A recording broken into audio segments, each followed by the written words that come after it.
ரசமலாய்னா யார் தான் வேணான்னு சொல்லுவாங்க. வாங்க சூப்பரான அருமையான ஒரு ரசமலாய் பார்த்துடலாம். வாங்க வீடியோக்குள்ளே போகலாம்.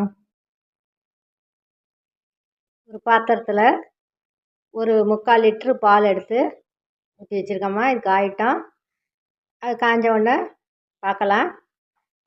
இது ரொம்ப அருமையாக இருக்கும். இந்த ஸ்வீட் ரெசிபி நல்லாயிருக்கும். இதில் கொஞ்சம் இந்த பாலில் கொஞ்சம் எலுமிச்சம்பழம் பிழிஞ்சு ஊற்றிடலாம். பால் நல்லா சூடு வந்தோடனே இதுக்கு அரை மூடி எலுமிச்சம்பழம் இதில் பிழிஞ்சு விட்டுறலாம். பால் அப்போ தான் திரஞ்சி வரும். இது அப்படியே கொதிக்கட்டும்.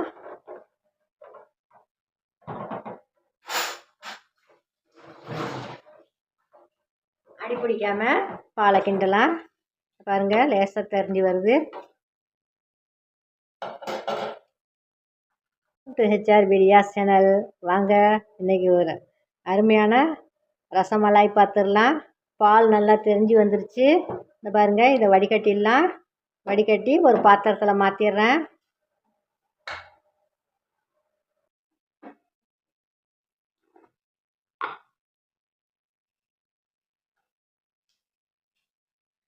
ரெண்டு கப்பு தண்ணிக்கு 1 கப்பு சுகர் சேர்த்துக்கிறேன்.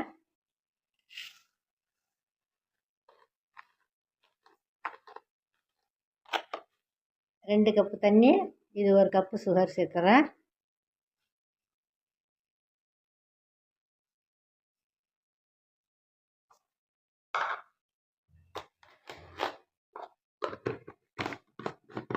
இதுக்கு பாகு பதப்பெல்லாம் தேவையில்லை, அப்படியே கொதிக்கட்டும்.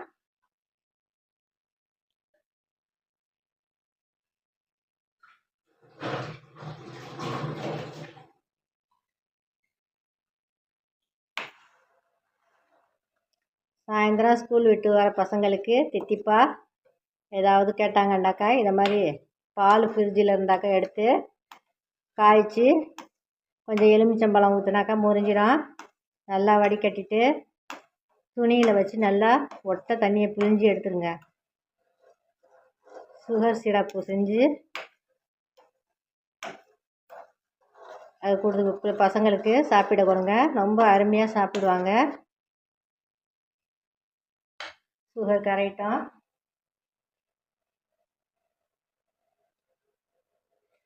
இப்போ இதில் குங்குமப்பூ கொஞ்சம் போட்டுக்கிறேன். குங்குமப்பூ நல்ல வாசனையாக இருக்கும் குங்குமப்பூ போட்டாக்கா.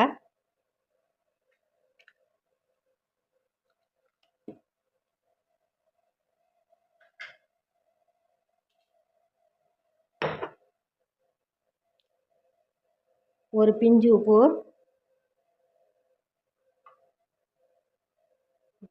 ஒரு பிஞ்சு போட்டுக்கோங்க.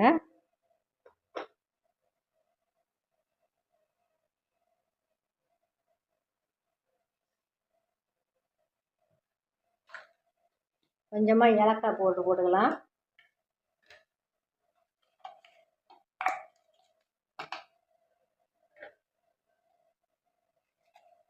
ஏலக்காய் போட்டு கொஞ்சம் நல்லா கொதிக்கட்டும்.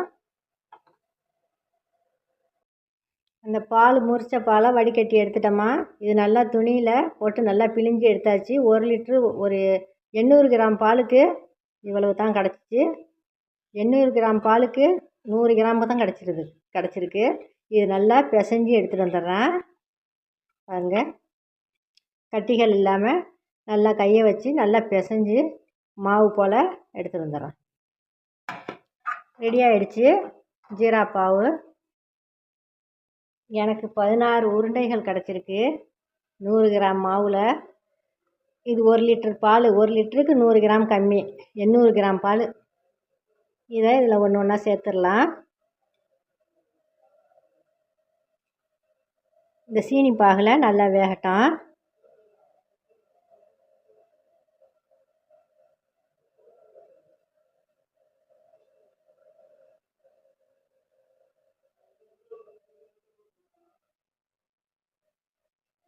இது கொஞ்சம் உப்பி வரங்க. உப்பி வந்தால் பெருசாக இருக்கும்.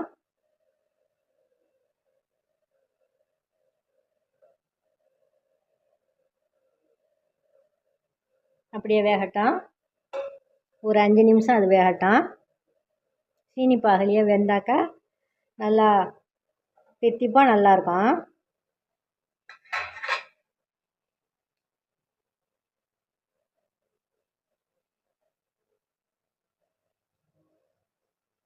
இந்த உருண்டைகளாக போட்டது எப்படி உப்பி வந்துருச்சு பாருங்கள்.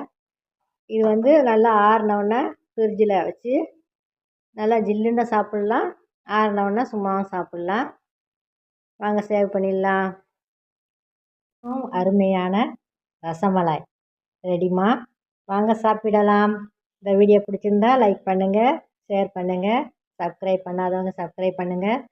இன்னொரு வீடியோவில் சந்திக்கிறேன். நன்றி, வணக்கம். ரொம்ப அருமையாக இருக்குது. நான் ஒன்று சாப்பிட்டு பார்த்தேன். இந்த மாதிரி செஞ்சு நீங்களும் சாப்பிடுங்க. வீட்டில் உள்ள பொருளை வச்சு பசங்களுக்கு செஞ்சு கொடுங்க. இன்னொரு வீடியோவில் சந்திக்கிறேம்மா.